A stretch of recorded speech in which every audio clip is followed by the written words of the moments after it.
who would like to just repeat some fundamental aspects of Pan-Africanism. You know, capitalism, a vicious system, does not merely seek to rip off our labor and resources, but it seeks to confound our thinking. It seeks to make us think we're thinking, and in fact we're not thinking, but merely reacting to stimuli. And in the act of reacting, we think we're thinking. One of these aspects of capitalism trying to deform our thinking can be seen in discussions on Pan-Africanism.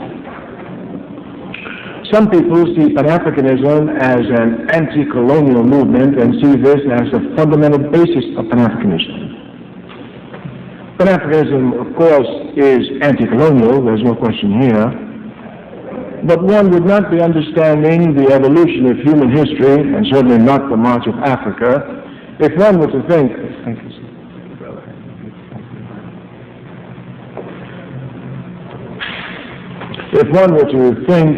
that Pan-Africanism was a result or a reaction to colonialism. All societies, and here our anthropologists, our archaeologists, and everyone else can come to show us, all societies have an innate tendency to go from smaller social aggregates to larger social aggregates, from the family to the clan, to the tribe, to the nation, to the continent. This is an evolutionary innate process. We can even check this out by looking at Europe. Europe, a continent which has committed more fratricidal warfare than all the other continents put together, speaks today of continental unity. That is to say, even Europe, a society, a continent which developed in conflict to itself, and their conflict was not just confined to the geography of Europe. They fought each other everywhere. In Trinidad, where I was born, the Spanish fought the Portuguese, fought the French, all of them in Trinidad, for controlling Trinidad. And if one would go all over the world, they fought each other all over the world, plus in Europe. Yet today, they speak of continental unity. Africa, like any other society, equal to every other society, was on her own moving along her evolutionary path innately to develop Africa into a continental unified structure, going from clan to tribe to clan, from family to clan to tribe to nation to continent. Certainly, those of us who know our history know that when European imperialism in fact attacked Africa, Africa was just at the basis of grand nation states, then had to join these grand nation states together. Africa's evolutionary process towards continental unity was interrupted by imperialism in the form of slavery and colonialism. Of course, these European imperialists, when they had interrupted Africa's evolutionary process through slavery, which took over 300 million young and strong Africans out of Africa, and after having sat down at the Ignoble Berlin Conference in 1864, 1865, and having divided Africa, they felt that Africa would not think any longer of her unity.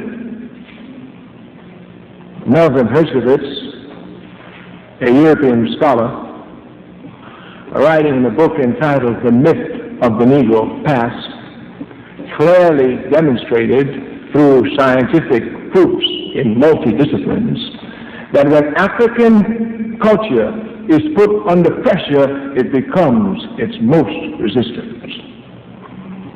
Therefore, those who sought to stop Africa's evolutionary process will now be thanked by Africans, because Africa will be the first unified continent in the world.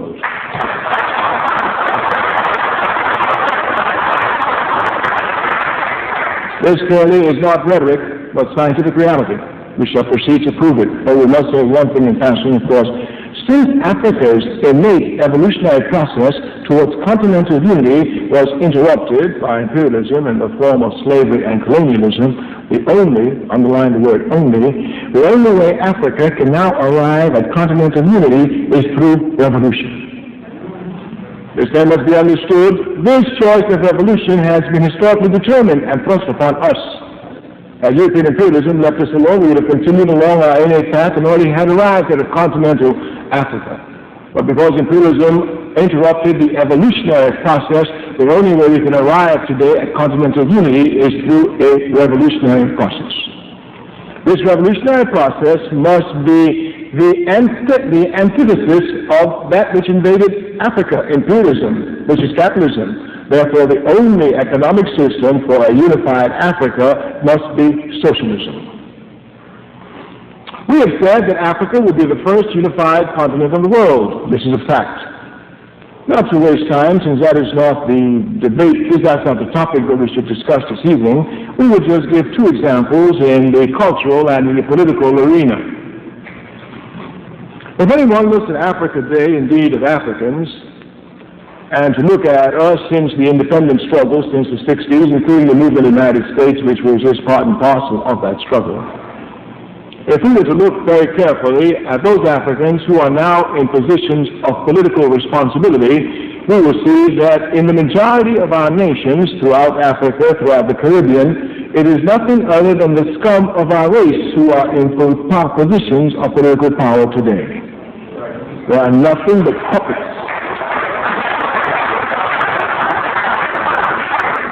Puppets and neo-colonial agents. As a matter of fact, the masses of Africa are so tired that all they want is honest leadership. They don't care if she's stupid. They just want her to be honest. Just don't steal from us. Today, the leadership in Africa steals from the people without the slightest at all contempt. They don't even hide the fact that they're stealing from the people. So much is the contempt that they have for the masses of the people. We said Africa is going to unify before all of them, because while Africa certainly has nothing but puppet regimes, those working against the best interests of Africa, not one of them can ever get up publicly and say, I am against African unity. Not one of them. You will listen to your world news, to your sound bites, and you will hear every day some European leader coming before the world press and very articulately, with what appears to be sound reasoning, say, we're against European unity. We're against continental European unity because it will affect our trading. It will affect our fishing. It will affect our this and that. So many different reasons they give why they're against European unity.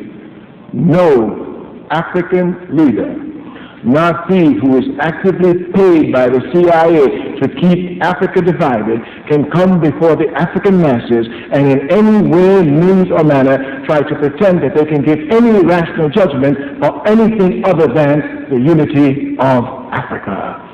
That is to say, the pressure of the masses of the people for the unity of Africa is such that even the most reactionary leader knows that this is one taboo they cannot touch. The people in Africa want nothing other than African unity. I am sure, as a representative of my people's struggle, that I speak all the time with 100% confidence in myself, that I speak for the masses of my people every time I say the phrase, Africa must unite. I know this. Therefore,